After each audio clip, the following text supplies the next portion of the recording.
Hi, my name's Mark, one of the pastors at Trillium. You've probably heard the commandment, honor your father and mother, honor your parents. Pretty famous commandment.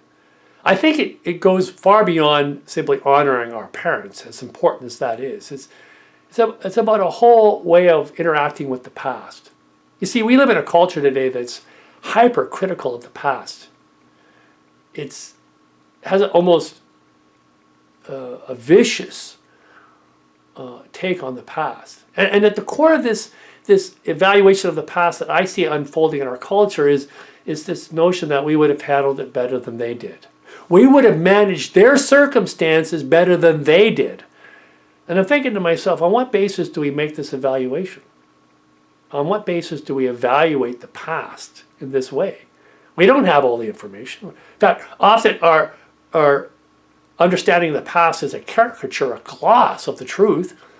We don't have the rich understanding of the various forces and circumstances that people long ago endured or had to deal with.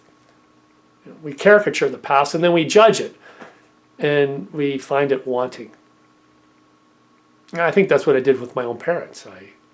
I caricatured them. I made them into a gloss and then I judged them for what I thought they were. It's only later in life when I began to realize my own foibles and frailties that I began to realize my parents were really actually richer people than I appreciated initially. It's only when I began to parent myself that I began to understand the challenges of parenting. I ask people, when did you really begin to appreciate your parents? And people will say to me, when I started having my own children and I realized how hard parenting is. Parenting is such a hard thing to do.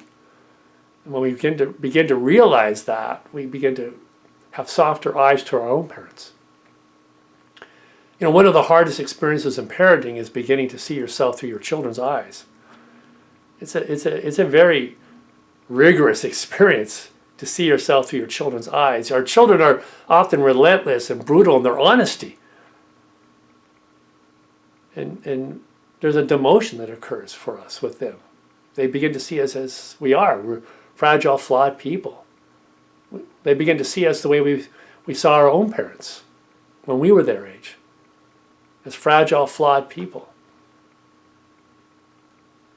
Our children, of course, are evaluating us without all the information because they don't understand our circumstances.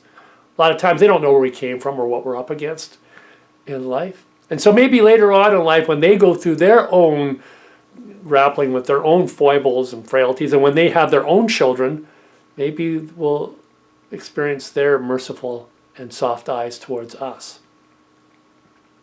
In the meantime, I think it's important for us to have a reverence for the past, a respect for it. Not because the past is perfect, but because we stand on the shoulders of those who've gone before us. And God tells us that when we show reverence to the past, an immense blessing comes to us. A blessing, a gift that will allow us to live in the land we are in today, in our own reality with a certain richness and appreciation. I've had many great teachers in my life that have blessed me with their wisdom. And I stand on their shoulders today, just like you do. You stand on the great teachers of your life's shoulders as well. We stand on their shoulders. And if we're able to see a bit farther than those who have gone before us, it's only because we stand on their shoulders. So let's show some reverence for where we're standing today.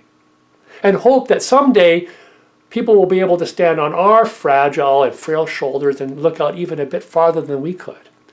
And trusting that they too will come to an appreciation of the blessing they've inherited and have a reverence for where they stand, just like we can have ourselves today.